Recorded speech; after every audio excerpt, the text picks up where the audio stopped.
how practice has been and getting ready for exhibition, then we'll go to questions. Yeah, I think today was practice 15, and it's definitely at that point. We need to see a different uniform and something that's not orange and blue. And to be quite honest, wish I'd done something last weekend with the veteran team. We're excited to get going, and yet it's when you do inter-squad scrimmages. They're challenging. They're challenging to evaluate. You basically look at your principles and see what you're doing and how you're doing them, but you can't make too much about good offense and good defense or vice versa. Kind of look for guys' feel and IQ and those things, but I know we got to get tougher. I know we've got to learn to challenge each other more in practice. Not just be satisfied with execution. So we're fighting through some of that. Like I said, I'm curious to see what Saturday looks like. We've got 5 guys, Carmelo, Coleman, Brandon Lee, 6 guys actually, and 3 freshmen that have never been in this building with the lights on and people in the stands. So it's one of the reasons I moved to 2 exhibition games, is to get those guys acclimated to that. And St. Francis comes in, Ryan Marks does a tremendous job there. They're going to test our principles. They run a lot of Princeton type actions and have a lot of good shooters, and so they're going to make us guard a lot of various actions. They'd like to go deep in the clock. So it'll be good for us, and we'll be, I hope ready to go and get this season started with some competitive spirit and competitive fire. Brad, the last time you were in this building with fans, you were playing Iowa on March 8th, 2020. What's going to be to have them back in, and how much has your program changed since that moment, since then? Well, it was obviously a great day. Not just the outcome, but the when I took over at Illinois, I think one of the things that I remembered and I envisioned was that type of atmosphere, and that day was special. That day was electric. This building was one of the hardest places to play in the country that day, and since then, obviously, that was the end of that season, and we've had another season which we accomplished some very nice things, and I think that that's helped build off that game, a level of excitement. I feel great about where our brand is and how we're continuing to grow. We're not even close to where I want to be yet, but we're starting to get there, and there can be no let up, and I'm excited. Our fans are the best, and they're passionate, and I can't, we sold out Orange Crush tickets in less than 3 hours. They're phenomenal, and just the thought of getting 15,000 back in here excites me, and I'm looking forward to see how our guys react to that. We've got a mic going around here. Go ahead. Hey Brad, any special connections to St. Francis or Indiana next week? No, I've known Ryan Marks for years. Got a lot of respect for him as a coach, and he's a guy that is, as a tactician, is excellent. And we just don't hear about him because he's not Division I level, but he's a tremendous ball coach. They're in state, Indiana University out of Pennsylvania is a traditional tournament team at their level. They had a little shortened season last year. And we set that game up, and actually Orlando and their coach were very, very close. So it just made sense. It's kind of be another opportunity to get in front of our fans. So, but I'm excited about this one with in-state, be able to help them a little bit financially, and then get a great test for a team that runs a lot of actions. Brad, beyond maybe getting those 6 guys you talked about, just the experience of being here, just Are there other advantages or disadvantages to going to exhibitions over some combination of that and like a scrimmage? Well, I think that, you obviously simulate game-like situations. There's advantages for a scrimmage, no doubt. I mean, we could meet another high major team someplace and smack heads and go at it and have control of it. But, I thought this year was just a great opportunity, and coming off of the last season, and again, just wanting our fans to have an extra opportunity, wanting our fans to be able to see us as often as possible, and again, acclimate our guys. I leave out Omar and Alfonso. I mean, Plummer, those guys haven't been in this building either, so we know we got a big group of guys that need to feel that energy. In a game like this, you get a chance to experiment with different lineup combinations. How many do you feel like you have with this group, given the depth and just the overall versatility? We're gonna play a lot of guys. There's no doubt about that. I mean, everybody's, and I'm gonna look at some different combinations, and I think that there's a great opportunity to look at Coleman at the 5 and be able to do some pick and pop things with him, as well as him at the 4 spot. I think you can expect to see some bigger lineups and maybe some smaller lineups with the three little guys, as I call them. But yeah, we're gonna play everybody. Those freshmen need to get that experience and feel that adrenaline and see what they can do. So it's a great learning opportunity for us as coaches to see what these guys do and how they react to the bright lights. What's maybe the potential impact of one more season with Monte in this program? What more could he maybe add to it? About 2-3 weekends and late season would be really good.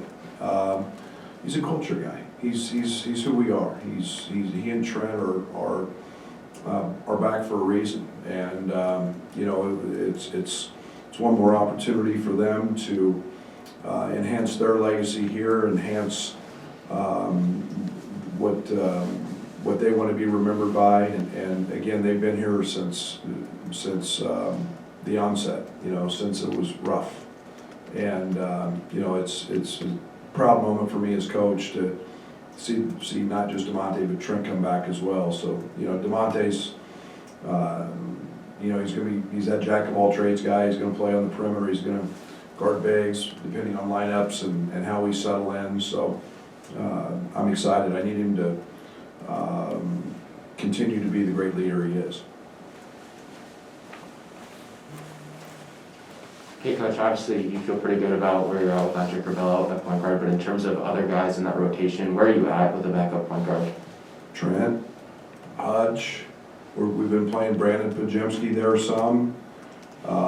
Yeah, I feel like, DeMonte Williams has played it before. He knows everything that we do. He's a very, very good ball handler, so I think we've got a multitude of guys.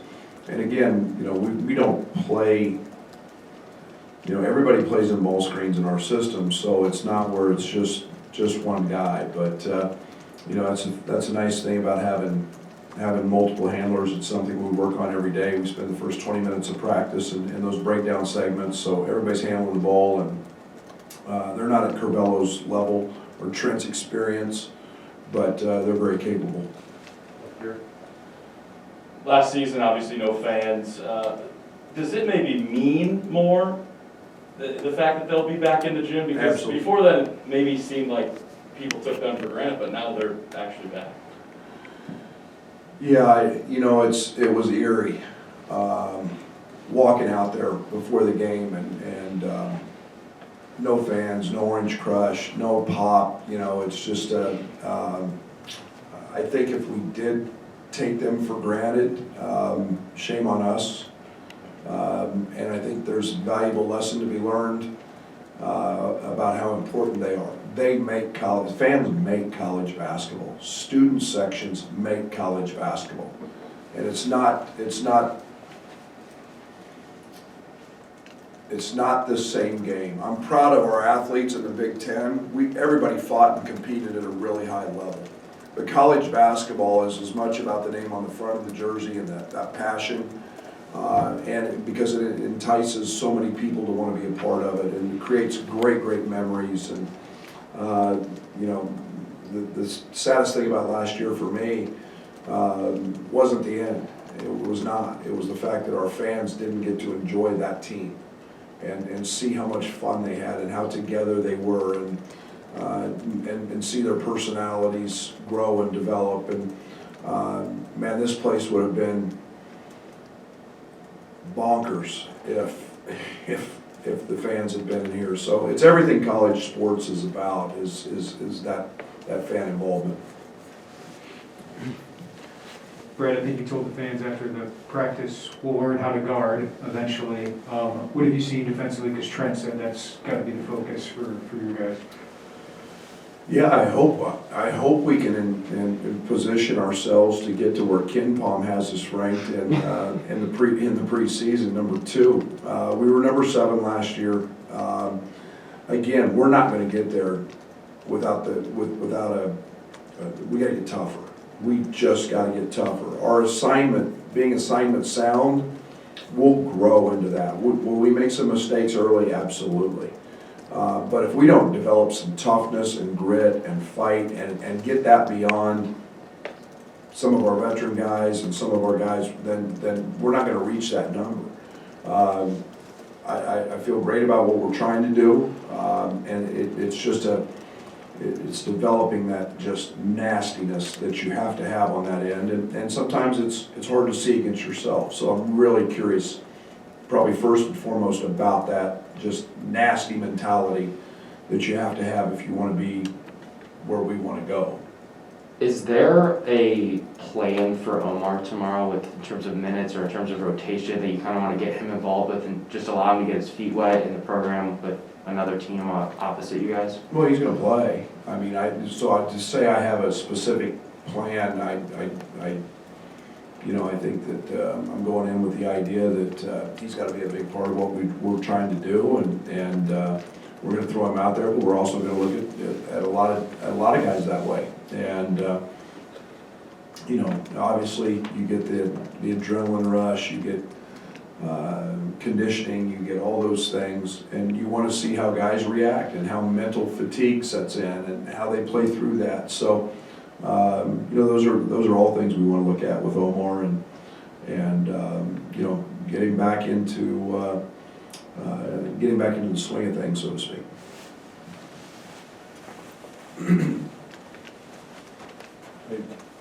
Monte has just really sort of done whatever was necessary the last 4 years. Just in year 5, are you still, what kind of maybe growth are you still seeing in his game or in his approach, or maybe just how he's, going about things? Yeah, he made a huge jump last year, and obviously the offensive side, shooting the basketball.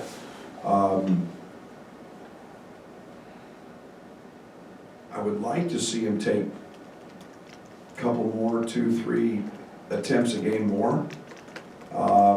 And if that means his percentage drops to the mid-40s, I'm good with all that. I think that his status on opponents' scouting reports has changed. I think one of the things I've really challenged DeMonte with is being one of the best conditioned guys on our team. We need his activity back on the offensive glass. It's one of the areas he slept in last year. He's been dominant in that area in practice. Dominant. And he's got a natural gift to chase the ball. He's got great length, and he is as strong as anybody that I've coached. And so we're seeing a guy that I think has got room to grow, and we need him to. How closely will you monitor Hutch in this environment, playing in front of thousands of people and just kind of getting out there for the first time? Well, if anybody's got rust on him, it's him. And that's not a knock, that's fact. And he's been battling a little bit of a flu bug, this week. So today was his first day back in practice. So we need Hutch to be healthy, stay healthy, and then find his niche, find what that's going to be. We've played him at the point. We played him on the wing. And one of the biggest things for Hutch is he's got a chance to be an elite defender. Great quickness, great length, athleticism, and he's a guy that, that's the area that I want to see his grit. We'll score the ball, and we need him to score, and he can do that.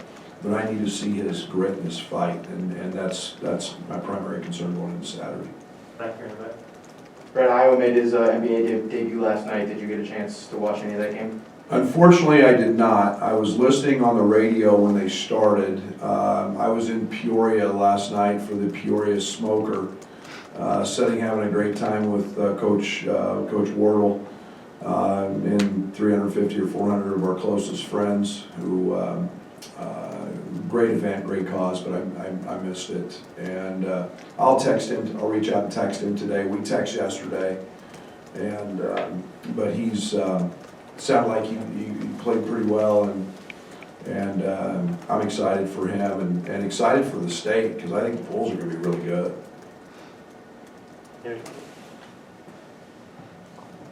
Without giving away any secrets, can you do different things schematically with different lineups? Would that be something that you'd look to do based on smaller lineup? Or I know that Omar can guard maybe a little different than Kofi. Is that something that you guys are evaluating? Yeah, today was actually one of the first days we've done some different things. We've been very, for lack of a better word, very blah in terms of just our fundamental base and trying to get guys to understand that. And I wanted to get to that point before I could start branching out too much. But yeah, I think so. I think, if we get Omar, we get Coleman, we got some options on the defensive side. I think that, the three little guys together, give us a different punch on the offensive side. We've got a package in that we like with that, and then on the defensive side, we've just started, Derek, to make some of those changes.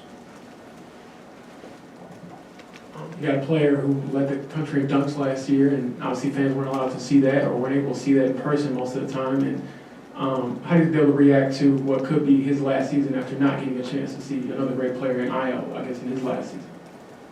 Well, I hope they appreciate it. I know, Kofi's said this publicly. I think he's right on. I think he wants to truly be one of the greatest to ever wear the uniform. And I hope our fans appreciate that. I challenge him with that every single day. If you got to put in the time, you got to work. He's improved. He's in great shape. 79 dunks. I enjoyed watching all those. And I'd like to see that number continue to grow. And yet we've added some versatility in his game. And I think that's one of the things that I think will help our team as well, especially with the guards we have and what their skill set provides. So enjoy Kofi. He's a unique player. I think he's obviously a preseason player of the year candidate nationally. And I want people to understand what a great human being Kofi Coburn is. Not just a great player. I mean, that young man never has a bad day. And he has a smile on his face. He is excited. He never complains. I mean, imagine a world if we had a bunch of guys like people like Kofi who never complained. And he got mad at me today. He complained today that says I didn't compliment him on his spreading up and down the court. And okay, but man, what a great kid. What a wonderful guy to coach. We wondered a lot what NIL was going to look like once it was implemented. You've had some guys that have been very active in that. How have they handled it now that you've seen them sign deals and just go through that process and still balance the basketball and the business part of it? Now it's getting ready to get hard. So far it's been great. So far it's been really good. And now most young people have a very hard time with distractions or other things. And it's very hard to focus on and keep things very simple. On school, basketball, and not letting that become a distraction is something that I'm in tune with, and helping them manage their time, and having that understanding that, you know, hey, we gotta go win a game, and we gotta be good in practice, and all those things. But it's been fabulous to this point, and I think now's when we really get our antennas up, so to speak, as to what's going on in those areas, because time management is something that we're obviously monitoring the most with these young guys. Anything else? All right. See you Saturday. Thanks, Brad.